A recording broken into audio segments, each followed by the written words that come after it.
Hey guys, I just want to say thank you for all the love and support that you've given me throughout coming out as transgender on YouTube and as well as Instagram. I couldn't ask for a better support system. And in honor of Pride Month, I'm wearing my Pride shirt. And also I'm going to do a Q&A, a question and answer with my cousin here. I'm going to ask her some questions and she's going to ask me some questions relating to my transition. So let's get started. Do you remember when I came out to you as transgender? And if so, explain how, where, and when did I tell you? So you can start off when I did. Okay. It was about 2 years ago, and we were at a card game when we have them once a month when our families and a bunch of other families get together and play cards.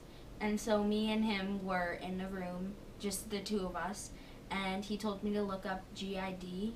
Which stands for Gender Identity Disorder. Most people really don't know what that means, but basically transgender.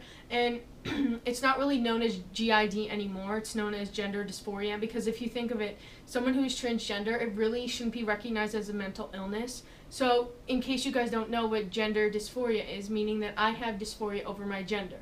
So dysphoria basically means that I have an insecurity about my gender and I want to change that. So like most people, you have an insecurity. So you may have dysphoria over your hair, just like I would have gender dysphoria. So dysphoria over my gender. Okay.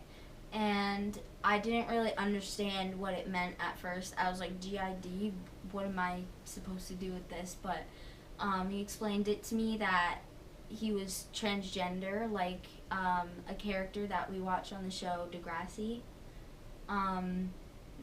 The character's name was Adam, and he was female to male transgender, and I basically just told her that's how I feel, that's what I want to do. Basically, I want to transition to how I feel inside. Was that the question? Yep. How do you feel about LGBT rights? And in case you guys don't know what LGBT stands for, lesbian, gay, bisexual, transgender. And a lot more people, there's actually a lot more letters that go along with that, meaning LGBTQ+. Q can stand for queer, just not derogatory, but queer in general. Just, you can identify as queer in many different ways, relating to gender queer, meaning it's a lot more complicated. I'll do that in another video, but that's what I mean. LGBTQ+ rights. Okay. I believe, I support it 100%, and I believe that no one should be judged for who or what they are. I think that everyone is entitled to be whoever, whatever they want, and no one should be able to judge them, because if we lived in a society where everyone just judged everyone on every single thing, then it would just be, it's already bad like that, but I mean, I just think that everyone should be able to do whatever they want, be whatever they want, without anyone judging them. Do you have any family members other than me that's LGBTQ+? Yeah, I have an uncle who's gay and happily married, and I also have a cousin that is gay, and yep. Did you understand what transgender really was when I told you? I knew what it was, kind of. I knew that it was a person who did not identify as the gender that they were born with, when they were born wise. But I didn't really know that much about it, but you explained a lot of it to me. So. Do you think I was going to come out as gay before I came out as transgender? Most people were expecting me to come out as gay, not trans. No, I didn't think you were gay. I mean, I didn't really think you were weird or different. I didn't know you were going to come out as anything. But no, I definitely didn't think you were gay. Okay. Your questions. Yep, now time for me to answer the questions. Hopefully we're speaking loud enough, because the last video I did, I couldn't edit it, and because I was speaking too low, and by putting music at the lowest, it was just overpowering. So let's try to speak loud. I don't know whether to look at the camera or you, so I keep looking at the both camera. of us. Okay. My first question is, when did you know you were different? Well, different in an aspect of being a girl. Yeah. So I remember living in a different house when I was really young, around probably 3 or 4. I remember I had this bathing suit, and I had a blue one, and Megan had a pink one, my sister Megan. And it came with like little shorts that went over it, and I wouldn't wear the bathing suit without shorts. And I was just like, wow, these are so cool. And they looked like trunks, and I was like, wow, that's so cool.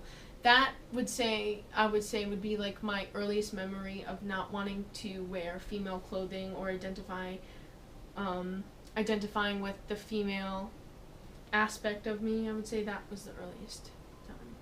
Oh, and I would also, I remember my dad, he would sleep with his shirt off, and it got really hot, and I was like, wow, I can sleep with my shirt off too. So that's another one I used to do. You actually did sleep with your shirt. Yeah, for a while I did. Okay. When did you know you were transgender? Well, actually knowing the term to fit to me, I mentioned this in my coming out video, but in case you guys didn't watch that, you should. I'll put that in the link below, but in the description below. But I was around 13, 8th grade summer, so I was going into 9th grade, and I remember seeing the show Degrassi like before, and that's basically where I put the term to how I felt. I don't know why I locked my phone. It's okay. So what made you want to come out to everyone through a video? I have no clue. I guess it's just because I'm so inspired by the people, transgender people who have been online sharing their stories, so I guess that inspired me, so that's why and I feel like it would be an easier way to come out to everyone just at once instead of having to explain myself again and again and again. I mean, I'll have to do that for the rest of my life, but I guess it was just the easiest way I could think of. That kind of ties in to the next question of who inspires you the most. Transgender person or person? Yeah, I guess. There's so many people. I mean, Laverne Cox on Orange is the New Black. She's a transgender woman. I mean, there's tons of transgender people out there that are in the celebrity eye, I guess, public eye. Chaz Bono, in case you don't know who that is, that's Cher's son. The lady that goes, "Do you believe in love after love?" In case that might help. And Caitlyn Jenner, who recently came out. Just want to say that's like one of the best interviews I've ever seen. I watch it over and over and over again. I could definitely relate to how she felt. But having to do that, living your whole life not being able to be who you really are, Caitlyn Jenner would have to be a big one. So yeah. What are you most excited about for the future? Well, I would say the future is pretty close right now, meaning I am happy as of right now, happier than I've ever been, and because I've been able to express myself in a way that I wasn't able to do 2 years ago. I mean, I've been able to cut my hair. My mom no longer refers to me and my sister as girls. Those simple things just make me feel better. So I guess in the future, what I'm hoping to do, maybe in the just near future, starting hormone replacement therapy, HRT, which I will inject testosterone into my outer thigh or into my butt for probably the rest of my life. It will make me go through basically another puberty, a male puberty, so my voice will drop, I'll get facial hair, things like that. And I'll also want to have top surgery, and that's as far as I'll go into like sharing what I want to do. Top surgery meaning that they'll remove my chest and I will have a more male looking chest. So yeah. Okay. Where do you expect yourself to be in 5 years? Basically what I just said. I would really like just basically being who I am. Basically being the happiest I'll ever be in my life, and hopefully move on from there, being a normal person, living their normal lives, just with a couple things that not a lot of people may have to deal with. So I would say being transgender isn't really a big obstacle other than trying to get over that hump. And then I could just live my life like everyone else, hopefully. So, yeah. Who has been most supportive of your transition? That's a tricky one. I would say that you're pretty supportive, but I would say the person that was most supportive was my mom. I would say in the beginning, my mom was, when I told her, she was completely accepting. She didn't really understand it. I had to see a therapist, but I told my mom, like, right before Christmas, like 4 or 5 days before Christmas, and then, like, I think the night before New Year's or something like that, I was crying, and my mom was like, "Why are you crying?" And she goes, "I'm not ready to talk about this right now." And the things that she was saying was that no one will ever love you. As long as you live under my roof, you won't, I will not support you. And she told me that I was going to hell and all these bad things, but as time passed, she began to understand it, and she's my biggest advocate now, which I'm really glad to say, as I mentioned in my last video. But she's come the farthest and the longest way that I could ever expect in someone that fast. I would say it was like a night and day situation where she wouldn't let me cut my hair. The next day she let me. Oh my god. Dun, dun. Okay, next question. Okay. What are your religious beliefs? Well, I was raised as Catholic. I went to church every Sunday. What is that called? Communion. I had my first Holy Communion. I had my confirmation.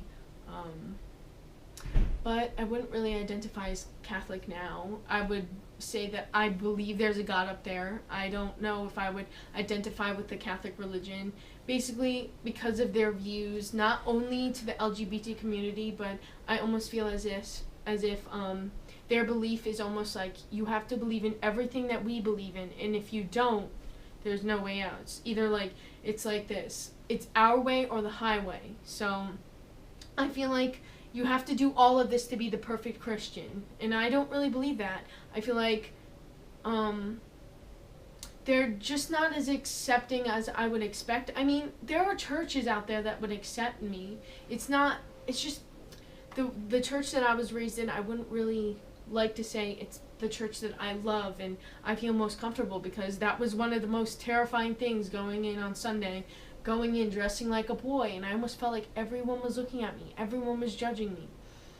I would say that no one has treated me differently in that church, but other than that, it's just the fact that I can't get that out of my head, saying that someone who is dressing like a woman, a man dressing like a woman, or a woman dressing like a man, they're an abomination, or homosexuality is an abomination. I feel like this world has changed over the last decade, and hopefully will change thus even farther, but just for those reasons, I don't really think I would identify as someone who is Catholic.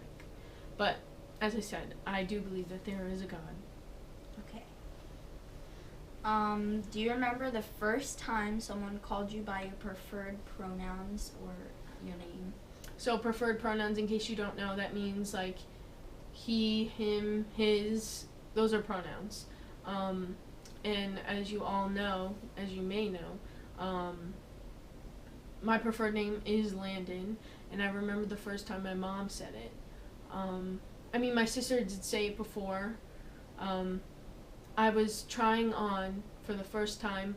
I had to go to a Sweet 16, and before then, I had never worn anything other than a dress to a formal event, and the last time I wore something to a formal event was probably when I was 13 for my confirmation, and I was only in that for 2 hours, and I went home and changed.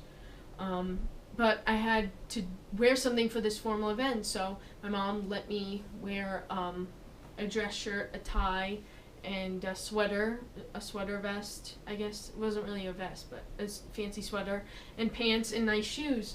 And I remember trying it on, and I went into the men's dressing room. No one was in there, of course. I wouldn't have gone in there if anyone was in there. It didn't really say men's, but it was in the men's section and it said fitting room. Anyway, I went in there, and my sister didn't want to come in. And I said, "Here, you can come in. No one's in here." And she was getting me a shirt, I guess, or tie, a different tie. And she didn't know where it was. She didn't know which one I was in. And she was like, I said, it's okay, just hand me the shirt. That would be like the first time she actually said the name. And recently I went to I don't know if you were there, but we went out to the mall. I don't know who was there. And she kept on saying, my mom would say, Lauren! And she would scream my name, and I would be like, shh! What are you, shh! And I would be so embarrassed. So we went to the mall a second time, and she would be like, Landon wants this. Landon wants popcorn. Landon wants clothes. She would say it as much as possible. And it was almost like she was trying so hard, but it just made me feel better because I knew she understood where I was coming from. So, yep. That was my last question. So I guess that's the end to our Q&A. So thanks for watching. Hope you enjoyed. My Instagram, my Twitter, all the links will be down below. And thanks for watching. Bye.